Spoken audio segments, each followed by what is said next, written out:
Joker 2 just had its third weekend at the box office, both internationally and domestically, and the entire thing has been a complete and total disaster. For this movie, which is a follow-up to a billion-dollar movie, at one point in time, for about 5 years until Deadpool and Wolverine, was the highest-grossing R-rated movie in history at over $1 billion.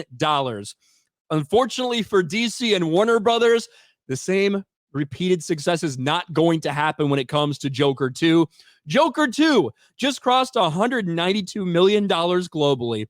The film had a $200 million budget. This is something that can happen when both the critics and the audiences agree that this is a completely disappointing second entry into this franchise, a movie that should never have had a sequel. The way that it ended, the questions that you had, the arguments you could have with people arguing what was real, what wasn't real, what does this mean, what does that mean, what do you think would happen after this in Gotham?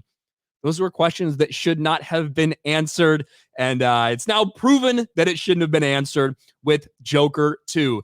Now, internationally, it is doing better internationally than it is domestically, but unfortunately, it's not going to be enough to do shit for this movie. Look here domestically. In its third weekend of release, Joker 2 is down to number 6. And when the final numbers come out on Monday, who knows, maybe piece by piece actually does creep ahead of Joker. Beetlejuice made over twice as much money as Joker 2 did. And Beetlejuice has been out for months now at this point. At least like 6 or 7 weeks, something like that for Beetlejuice. And it's making $5 million, while Joker in its third weekend makes 2.1. And when you do look at that international box office numbers, had a little bit of a boost, not an actual increase, but a little bit of it didn't fall as much as some people expected because it did have its initial release in China where it made about $6 million.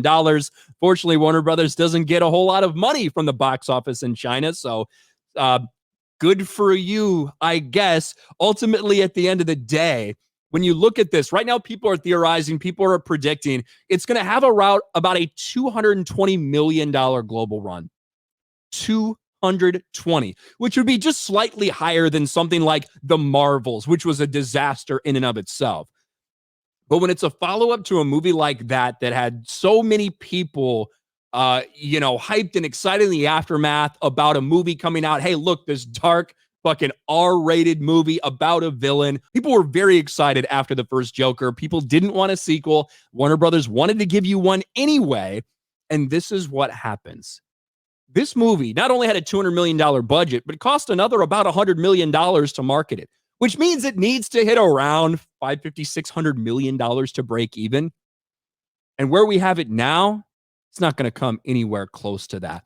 At best, with a $220 million global run, considering the difference between the international and the domestic numbers right now, the domestic, it's dropping off. It probably won't make $1 million next weekend. That's how bad it is. It's basically done. Might hit 60 or 65 by the end.